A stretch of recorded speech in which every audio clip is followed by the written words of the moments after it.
Assalamualaikum warahmatullahi wabarakatuh. Kembali lagi dengan saya. Perkenalkan, nama saya Hendra Lufi dari Pamekasan, Madura, Jawa Timur, kelas 3A1. Di sini kita akan membahas tentang dampak ketunanetraan pada psikologis orang tua, saudara, keluarga, dan masyarakat. Namun sebelum kita lanjut ke permasalahan ini, kita semuanya tahu bahwa setiap orang tua itu tidak menginginkan anaknya itu terlahir tidak normal. Pasti mereka menginginkan anaknya itu terlahir dengan normal.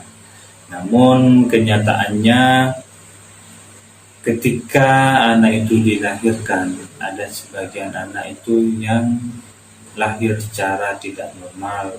Seperti halnya kita yang bahas ini tentang ketunanetraan, anak yang terlahir dengan penglihatannya kurang dan sebagainya. Dan mereka tidak menyadari bahwa di dalam kekurangannya itu pasti ada kelebihan. Contoh saja yang sangat mendasar itu tentang anak tunanetra adalah kelebihannya, yaitu mereka peka terhadap suara, peradaban, ingatan, terus keterampilan dalam memainkan alat musik, serta ketertarikan yang tinggi terhadap nilai-nilai moral dan agama. Baik, kita akan membahas secara rinci tentang apa sih dampak ketunanetraan pada psikologis orang tua, saudara, keluarga, dan masyarakat. Yang pertama adalah tentang dampak ketunanetraan pada orang tua. Dampak ketunanetraan pada orang tua itu di sini ada 5 poin. Yang pertama adalah tentang penerimaan secara realistik. Yang kedua adalah penyangkalan terhadap ketunanetraan. Yang ketiga adalah perlindungan yang berlebihan atau overprotection. Yang keempat adalah penolakan secara tertutup. Dan yang kelima adalah penolakan secara terbuka. Baik, kita akan bahas satu persatu apa sih yang disebut dengan 5 poin di sini. Yang pertama adalah tentang penerimaan secara realistik. Penerimaan secara realistik di sini merupakan sikap ini ditujukan dengan pemberian kasih sayang yang wajar serta pemberian perilaku yang sama dengan anak lainnya. Artinya di sini tidak ada perbedaan antara anak yang mempunyai keterbatasan dengan anak yang lemah. Jadi orang tua itu memberikan perlakuan yang sama. Sedangkan yang kedua di sini adalah penyangkalan terhadap ketunanetraan.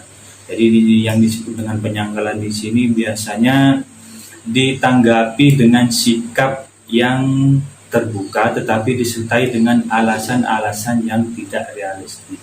Maksudnya di sini adalah mereka lebih menyalahkan misalnya kepada dokter dalam penanganan anak sehingga terjadi ketunanetraan atau ketidakbisaan seperti itu. Terus yang ketiga adalah perlindungan yang berlebihan atau overprotection. Jadi di sini biasanya dilakukan orang tua sebagai kompensasi karena ketunanetraan anaknya dirasakan sebagai akibat dari perasaan bersalah atau berdosa. Dan di sini dengan di overprotection di sini biasanya memberikan perlindungan yang lebih.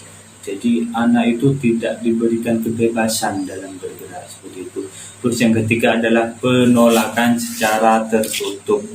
Yang disebut dengan penolakan secara tertutup ini biasanya bukan dengan sikap menyembunyikan anaknya dari masyarakat. Jadi apa di sini adalah tidak menyayangi dan cenderung mengasingkan anaknya dari lingkungan keluarga. Jadi orang tua itu biasanya merasa malu sehingga ketika ada tamu datang ataupun tokoh-tokoh masyarakat yang datang, mereka itu menyembunyikan anaknya karena dianggap anak dengan keterbatasan penglihatan itu merupakan aib bagi orang Terus yang kelima adalah merupakan penolakan secara terbuka. Jadi penolakan secara terbuka di sini bisa juga dengan sikap bahwa secara terus terang ia menyadari ketunaan anaknya, tetapi sebenarnya secara rasio maupun emosional tidak pernah dapat menerima kehadiran anaknya. Misalnya dengan seperti menghina, membuli, bahkan membuang anaknya sendiri. Itu merupakan dampak ketidakpekaan psikologis terhadap orang tua. Dan selanjutnya yaitu tentang psikologis terhadap saudara. Ini disebut dengan psikologis dampak ketunaan pada saudara di sini, diantaranya itu biasanya itu dalam keluarga itu ketika ada salah satu saudara mempunyai ketunanetraan itu biasanya yang dirasakan saudaranya itu mereka merasa malu ketika bertemu dengan teman-temannya, dan apa istilahnya itu, mereka tidak pede dengan keberadaan adik atau kakaknya yang mengalami ketunanetraan seperti itu. Terus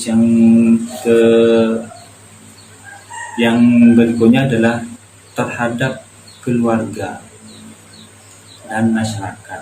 Biasanya masyarakat itu menganggap bahwasanya anak yang mengalami tunanetra itu biasanya itu merupakan anak yang tidak bisa memberikan kontribusi apa-apa. Itu pandangan dari masyarakat. Namun kalau kita ketahui bersama bahwasanya kalau anak tunanetra itu mempunyai niat yang baik serta niat yang tinggi untuk memotivasi dirinya sendiri bahwasanya dengan keterbatasan ini bukan merupakan akhir dari segalanya, maka anak tunanetra itu akan sukses seperti anak-anak normal lainnya. Dan kebanyakan motivasi itu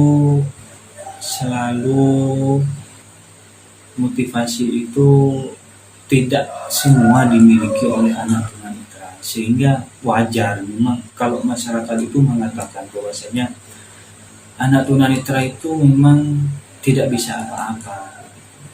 Namun itu harus dikembalikan kepada dirinya sendiri. Jadi dalam dirinya sendiri itu kalau sudah ditanami dengan motivasi yang tinggi serta niat yang baik, dan mereka mau ingin menghapus anggapan masyarakat bahwa anak tunanetra itu bisa ataupun bahkan bisa menyaingi anak yang normal, maka anak tunanetra itu akan sukses seperti itu. Mungkin itu saja pembahasan yang dapat saya sampaikan.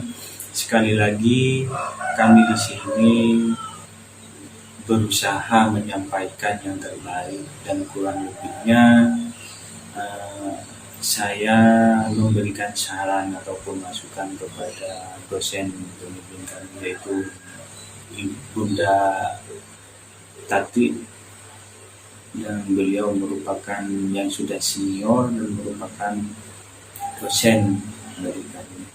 Jadi mungkin itu saja yang bisa saya sampaikan, dan di sini saya juga masih tahap belajar, jadi kekurangan dan kesalahan pasti ada. Maka dari itu saya pribadi minta dukungan serta motivasi dan masukan yang mendukung untuk pembuatan video berikutnya.